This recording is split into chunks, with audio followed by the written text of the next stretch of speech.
రాశులలో ఆఖరి రాశి మీనరాశి. మీనరాశి వారికి 2025 సంవత్సరం జనవరి 1 నుంచి జనవరి 31 తారీఖు వరకు ఏ విధంగా ఉన్నాయి అనేది గురువుగారు తెలియజేస్తారు. 2025 సంవత్సరం జనవరి నెల 1 నుంచి 30 వరకు మీనరాశి ఫలితాలు.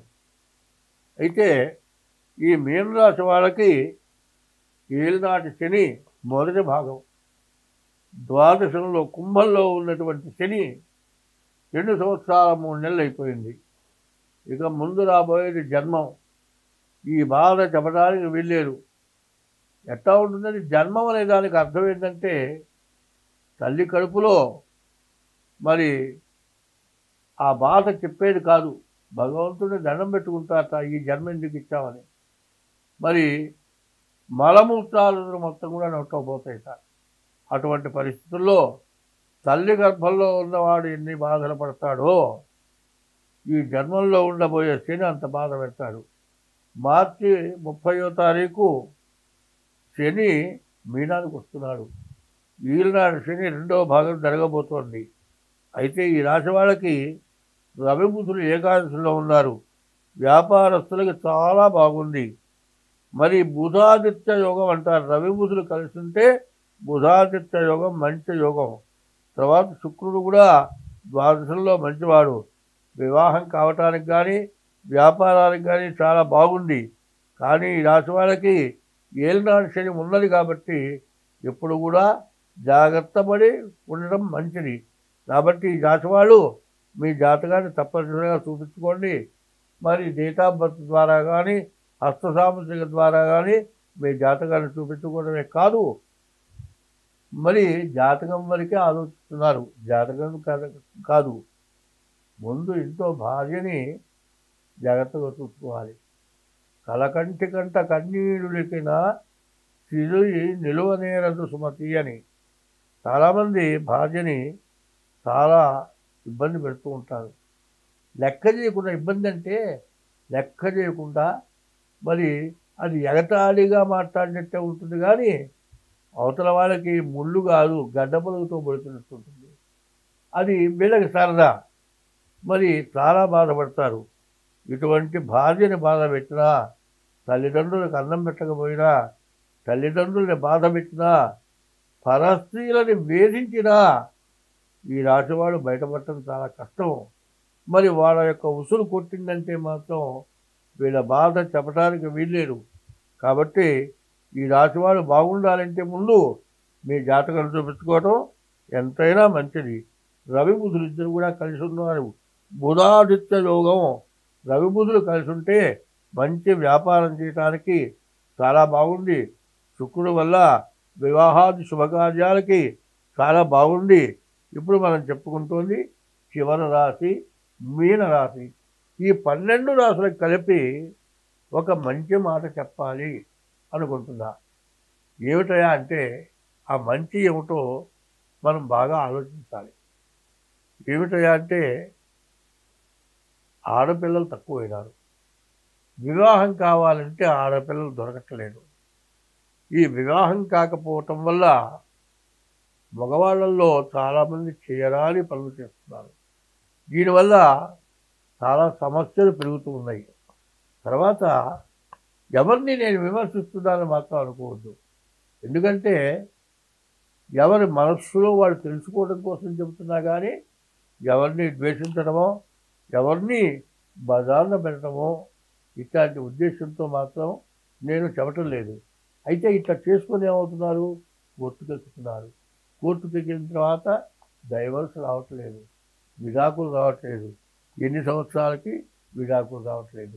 ఏజ్ బాధ అయిపోతుంది. 40 ఏళ్ళు దాటిన తర్వాత సంతానం కలగాలన్నా బాధే, చేసే వృత్తి చేయడానికి కూడా బాధే. మరి ఏ టైంలో జరగాల్సింది ఆ టైంలో జరగకపోయేప్పటికీ ఉద్యోగం సరిగా చేయలేరు, ఇంట్లో సరిగ్గా ఉండలేరు, ఇబ్బంది పడుతున్నారు, బాధపడుతున్నారు. ఈ బాధ ఎవరికి చెప్పుకోలేరు. ఏదో అప్పటి మీద ఆ టైంలో ఏదో కొన్ని రకాల సమస్యల వల్ల బాగా ఘర్షణ పడి విడిపోయి కోర్టుకెక్కి ఇబ్బంది పడుతున్నారు. ఎందుకు ఈ పరిస్థితి వస్తుంది, ఇది మనకు ప్రధానంగా కావాలి. ఎందుకు కోర్టుకు ఎక్కిందాక పరిస్థితి ఎందుకు వచ్చిందనేది ఎవరికి వాళ్ళు అర్థం చేసుకోవాలి. పెళ్లి చేసుకున్న వారికి ఏమో అత్యాశ వెళ్తున్నది కొన్ని చోట్ల. కట్నం ఇస్తారు, అన్నీ ఇస్తారు. పండగకి ఏదో గిఫ్ట్ కావాలి వీరికి. మోటార్ సైకిల్ ఇప్పిస్తావా, కారు ఇప్పిస్తావా, ఇట్లా అడిగి వేయించేవాడు కొంతమంది ఉన్నారు. సరే, భార్యను తమ్మనమని ప్రారంభిస్తారు. తీరా వస్తే నేను అడగలేదంటారు వీళ్ళు. సరే, వీళ్ళు ఇట్టా ఉంచండి, అత్తగారి పెత్తనం అక్కడ చూపిస్తుంది. ఆమె ఎక్కడ ఏ ప్రతి పని చేయిస్తుంది. మరి ఇంట్లో పనిచేసే కూలి దానికంటే ఎక్కువగా అత్తగారు కోడల్ని వేధించడం జరుగుతుంది. కాదండి, ఈ ఈ చదువుకున్నావే, ఉద్యోగం చేస్తుంది, నేను ఉద్యోగం చేస్తున్నాను, మా ఆయన ఉద్యోగం చేస్తున్నాము, కాబట్టి నీవు చెప్పిన మాట వినాలి, గోడ కుర్చేస్తే కానీ కుదరదని అత్తగారిని కోడలు వేధిస్తుంది. ఈ సమస్యలతో మరి భర్త ఏం చేస్తాడు? తండ్రిని వేధిస్తే భార్యను భర్త వేధిస్తాడు. ఇట్లా రకరకాల సమస్యలు వస్తున్నాయి. ఈ సమస్యల వల్ల ఏమవుతుంది? ఇవి మహాపాపాలు. ఎందుకంటే స్త్రీ హత్య పాపం, భ్రూణ హత్య, శిశు హత్య పాపం, పుట్టిన పిల్లలు చంపడం పాపం. అసలు స్త్రీని హత్య చేయటం అంటే, హత్య అంటే చంపటం కాదు, వేధించుకోని నీ ఇంటికి తల్లిదండ్రుల దగ్గర ఉండి 18 సంవత్సరాలు దాటిన తర్వాత యవ్వన వయస్సులో తల్లి తండ్రి అన్నదమ్ములు వదులుకొని నిన్ను పెళ్లి చేసుకొని నీ ఇంటికి వచ్చింది. నీ ఇంటికి వచ్చిన నువ్వు కానీ నీ తల్లిదండ్రులు కానీ జాగ్రత్త కానీ కాదండి. నువ్వేం చేస్తున్నావు? పిల్లలను చూసుకొని తల్లిదండ్రులకు అన్నం పెట్టకుండా వేధిస్తున్నావు. కాదు, తల్లిదండ్రుల మాట విని భార్యగా వేధిస్తున్నావు. కాదండి, భార్య భర్త అందరూ బాగుంటే భార్య నా అంతది లేదు, గుడ్లో తాళాలు నాకు కావాలి, పెత్తనం మొత్తం నాకు ఇచ్చేసి ఏదైనా సంపాదించడం లేదా, నేను నువ్వు గుడ్డలు ఇస్తే నువ్వు అంటున్నావు. ఇట్లా కొన్ని చోట్ల అవుతుంది. ఇది అవన్నీ విమర్శించడం మాత్రం కాదు, మరీ చెబుతున్నా. ఇటువంటివి చేసుకొని కోర్టుకెక్కి విడాకులు రాక ఇబ్బంది పడి మళ్ళీ వీటిని చేసుకుంటానికి సమస్య అయిపోయి పోని రాజీ చేసుకొని కలుద్దామంటే పాత కక్షలు మళ్ళీ బయటపడి ఇబ్బంది పడతాను మనని.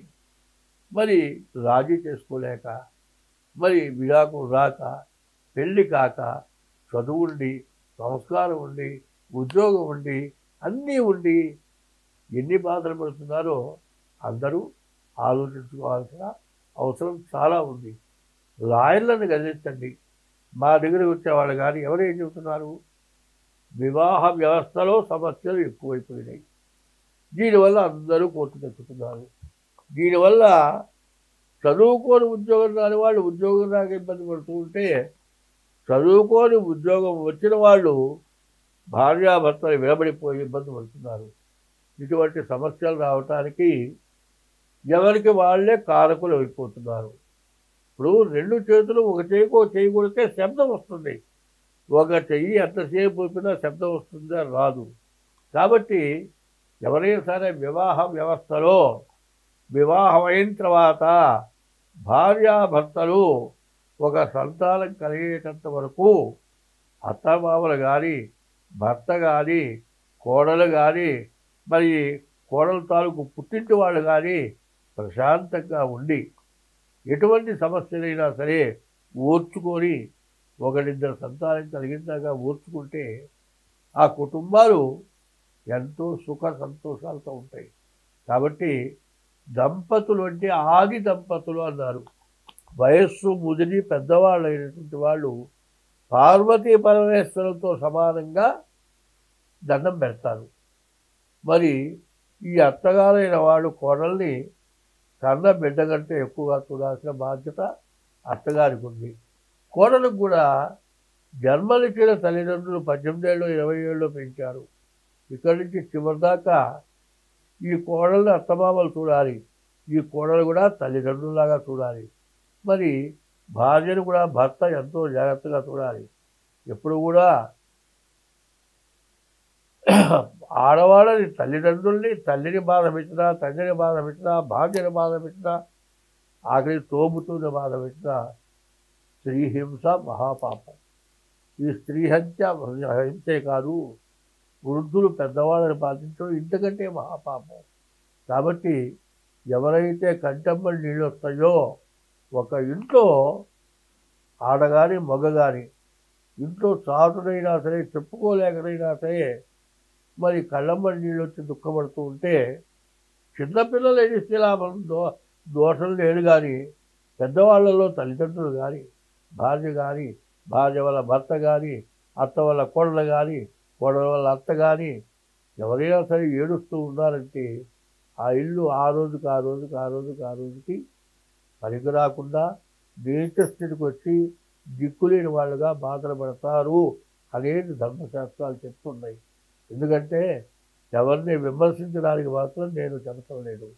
ఇటువంటి దాన్ని ప్రతి వాళ్ళు గ్రహించి ఏదైనా సమస్యలు ఉంటే 4 ఏళ్ళున్నా 3 ఏళ్ళున్నా ఇది ఏమిటి మీ జాతకంలో ఏమైనా తేడా ఉందా, కష్టాస్తకాలు ఉన్నాయా, కాలసర్పదోషం ఉందా, ఇటువంటి జాతకాలు చూపించుకోండి.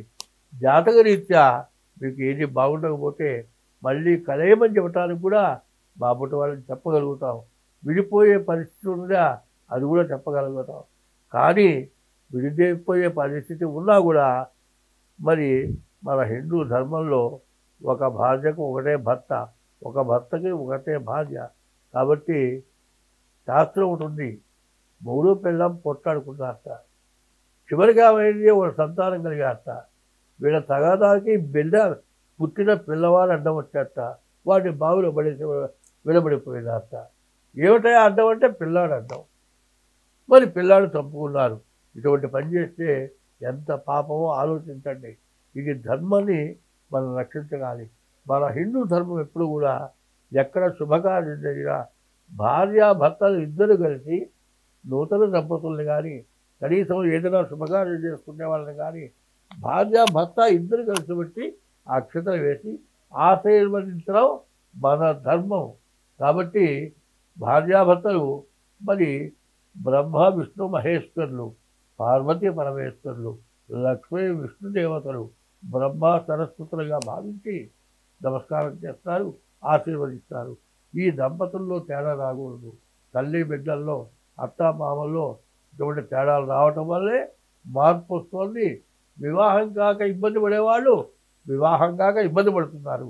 వివాహం అయిన తర్వాత ఇటువంటి అనవసరమైన రగడలు తగాదాలు పెట్టుకొని సమస్యలు పెట్టుకొని కోర్టులో విపరీతంగా కేసులు పేరుకుపోయి ఏం చేయాలో అర్థం కాక కోర్టు వాళ్ళు కూడా మొత్తుకుంటున్నారు. చాలామంది నాతో ఇట్లా చెబుతూ ఉన్నారు. కాబట్టి దీన్ని అందరికీ కూడా సభాముఖంగా మరి మీడియా ద్వారా కూడా ఈ విధంగా ఉండటం మంచిది కాదు. అందరూ బాగుండాలి అంటే ఎటువంటి సమస్యలైనా కూడా మార్చుకొని మంచిగా ఉంటే అందరం మనం బాగుంటాం, మన పక్క వాళ్ళు బాగుంటారు, అందరూ బాగుంటే అందరిలో మనం కూడా బాగుంటాం అనేటువంటి ఉద్దేశంతో అందరూ ప్రవర్తించడం చాలా మంచిది. స్వస్తి. ధన్యవాదాలు గురుగారు. చూశారు కదా 12 రాశుల యొక్క రాశి ఫలాలు 2025 సంవత్సరం జనవరి 1వ తారీఖు నుంచి 31వ తారీఖు వరకు ఏ రాశి వారికి ఎలా ఉంది, ఎటువంటి పరిహారాలు చేసుకోవాలి, అలాగే ఈ పరిహారాల కంటే ముందు మన ప్రవర్తన తీరుదన్నులు ఏ విధంగా ఉండాలి, ఎలా జాగ్రత్త పడాలి, అవన్నీ కూడా సవివరంగా చెప్పారు. కేవలం రాశి ఫలాలు మాత్రమే తెలియజేయడమే కాదు, జీవన విధానం ఎలా జీవించాలో తెలియజేయడం ద్వారా గురువుగారు తన అనుభవాన్ని అంతా వాడి మనం ఎలా బ్రతకాలో నేర్పారు. మీ రాసుల్లో కానీ మీ జాతకాల్లో కానీ ఏమైనా దోషాలు ఉన్నాయని మీకు అనిపించినా, మీరు ఏదైనా ఇబ్బందులు పడుతున్నా కూడా మీరు గురువుగారితో నేరుగా మాట్లాడాలి అనుకుంటే కింద స్క్రోల్ అవుతున్న నెంబర్కి కాంటాక్ట్ చేయండి. మీ రాశి ఫలాలు మీ జాతకం గురించి పూర్తిగా తెలియజేస్తారు. మీ దోషాలకి పరిహారాలు కూడా తెలియజేస్తారు. మరో వీడియోతో మళ్ళీ కలుద్దాం. నమస్తే.